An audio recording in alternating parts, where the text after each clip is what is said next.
There he is. The last shot of that little commercial we made that was supposed to air earlier and did not. So I figured why not show it in the beginning of tonight's show, only because it was cool, and it shows good old Jackie Mac forever, hashtag Jackie Mac forever, um, who we miss dearly. And this every podcast we do, every fight we watch, every day I breathe, is in honor of Jack, whose life was taken.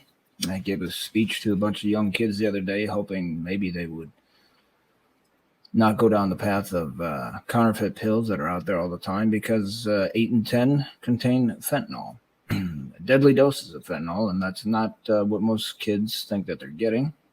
Some adults too. But in fact, it is, and it took the one and the only Jackie's life at 19 years old. And there was no bigger fan of Alex Volkanovski and Kamaru Usman than Jack McCarthy. So he'll be with us in spirit. He always is, but more than ever this weekend, because he would be going crazy, and I'm sure he is in a better place watching this one. Hopefully, maybe he's trying to put in a good word for Volkanovski. Drug-induced homicide by fentanyl was what took him, and that's my message to you before we get into the fights. Do not, under any circumstances, you'd be better off drinking gasoline. Take a pill that you didn't get from your pharmacist or your doctor, because chances are it'll kill you. It's Russian roulette every time. And with that said, that's enough preaching. This one's for Jack. Cheers. Solange. Jackie. Nate not here tonight. Jake not here tonight. And Josh.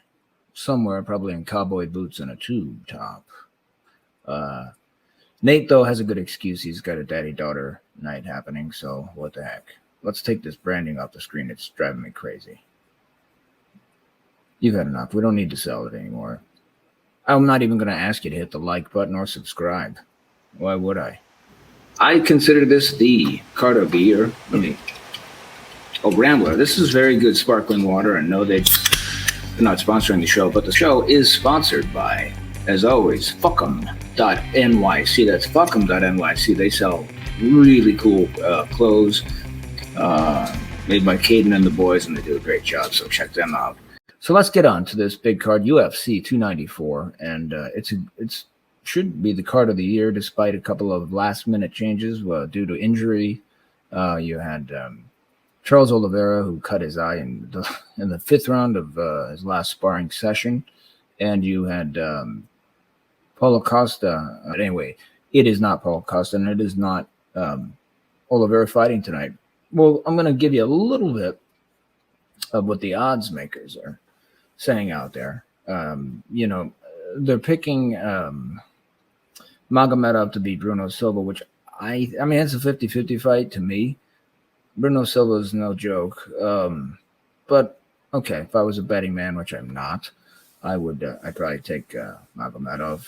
I do think Dudikova is going to beat Junior Fry. Those odds are pretty big too. Minus 550. I watched a couple of her fights pre-UFC. She's a bad MFer. Like Dumas against Abu, that's a great one at 185. Odds makers are going to tell you Dumas is going to win, and so am I. You've got Basharat against Henry at the 135 division. That one, I think, will be an easy fight. I think Basharat takes that no problem. And then little Timmy Elliott against Muhammad Makayev. Timmy Elliott is a plus 350. I would take that bet. I'd take the plus 350. Win some extra money, but don't trust what I say. After all, I am not only am I a casual, I am the king casual. Then we've got Said Nurmagomedov against Gafarov. Again, 135ers. I think Said Nurmagomedov's going to take that one, so the odds makers seem to be right. Then you have Aliskerov at a minus 600 against Warley Alves. Okay, fine. I agree. Makes sense to me. Magomed Ankalaev, who didn't beat but did beat the great Jan Blachowicz from Poland. It's a good fight. That was a tough one to score. If I remember correctly, I had Blachowicz winning the last three rounds. Was it the last 3 rounds? I think so, but one never knows. My memory could be fading, but it was a draw. So, hence the great Michigander and hell of a puncher got his shot at the title and took it. Jamal Hill, who he's no joke, but then he got hurt. So he took himself out just like Yuri Prohaska, and now Prohaska is coming back. So we'll see what happens there. I'm certain we'll see Prohaska and our friend Jamal Hill fight. That would be a good one. Johnny Walker, Magomed Ankalaev. How do you really know? Walker and Ankalaev are two totally different fighters, but yet both of them bad MFers. I think Ankalaev will win this fight, but I do think Johnny Walker has that unpredictable, incredible, super athletic, like Michel Pereira and Yair Rodriguez and myself. I throw myself in there. I'm joking, clearly. Although, and Yoel Romero, another one. Different type styles, but they can do things most humans can't. And so Johnny Walker does clearly have a shot, like a knee, some kind of spinning thing. Who knows? But Ankalaev, on paper, probably the more consistent fighter. But maybe Walker's put it all together after changing camps and learning a lot from John Kavanaugh at Straight Blast Gym about beyond striking. Now we get to the main two, co and co-main. All right. I am going to just be transparent and straight with you. Kamaru Usman not only is a hell of a fighter, but I have a personal, I can't take out the personal love for Kamaru Usman. Jack was 16. We went and saw Claudia Gadelha fight in Chicago and Robert Whitaker and Yoel Romero fight that night. Which that Romero Whitaker fight, I didn't think either of them would ever fight again. Claudia Gadelha, a household favorite as well. She's such a class act and so smart and wise for a young lady. Beyond her years, with wisdom all the time. Follow her every day, and she's got a lot of great inspiration. And she's just likable. Like, she just seems genuine. I love people like that. Let's talk about Usman. So Usman came over, took a picture with Jack, and then I shook his hand. We talked for a minute. I posted the picture the next day on Instagram of Jack and Kamaru, and Kamaru liked it, commented, and said, "Great kid." And I thought from that day forward, and then with everything that's happened, it made obviously a 16-year-old kid seeing that a future champ like Kamaru Usman was calling him out on social media. That was a highlight for a father and clearly for the son, Jack. So Kamaru, you have our hearts forever. And I think that people are underestimating you clearly because they have Chimaev at a minus 280. I do think Chimaev's going to come in and, well, if he's smart, he'll maybe feel it out a little bit and save some cardio, because I don't think his cardio is nearly what Kamaru Usman's is, and his fight IQ is not. But his raw talent is scary. He's scary. He's odd, in a good way, I suppose. I don't know about some of his comments politically, but I don't give a shit what he thinks politically. He's a great fighter, and before he lost, I think he lost to Gilbert Burns, but he didn't. He got the decision, but he was unconscious for a minute in that fight. Not a minute, but a couple of seconds. So if you look at that, MMA math, they say doesn't add up, but then why do they call it MMA math? Yeah, different fighters, different strengths, different matchups. I'm going to say that, Usman was able to take a big shot, almost get finished by Gilbert Burns, and then suddenly he turned it around and finished him. unlike Chimaev, who kind of got a bit.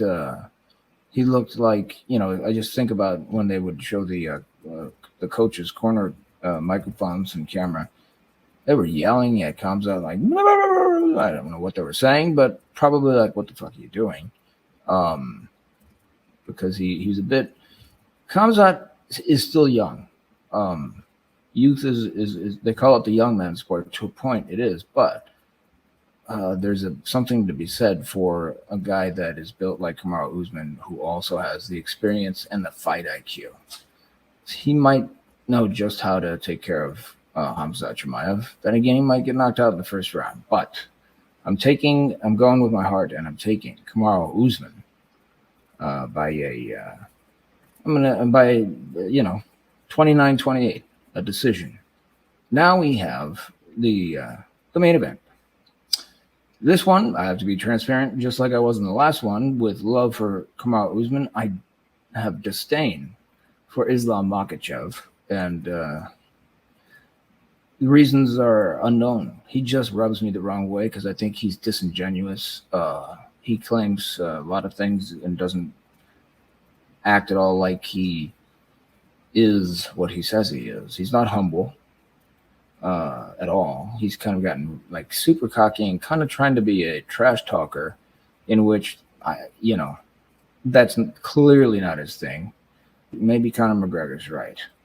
Maybe there were some things that with his parents that perhaps they didn't know, but it shouldn't matter. Anyway, I'm gonna say that Jack McCarthy would be going absolutely apeshit over this fight because he believed in the little guy that was just like Jack, Alexander Volkanovski at 5'6", and yet by the time they get into the cage, I'm certain that Islam Makhachev will have rehydrated for 40 hours and be up to about 200 pounds.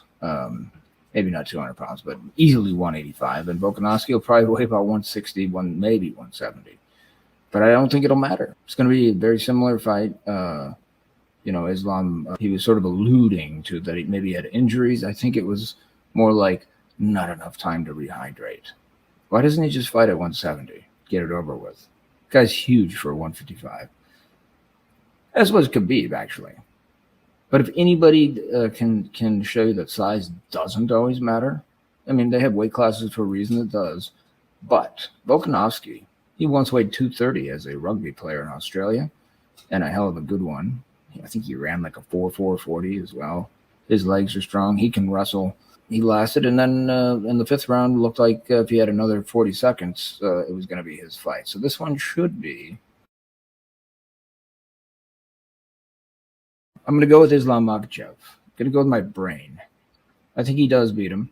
I think coming in to fight a guy like that, when you fight at 145 on 10 days' notice, is just asking too much.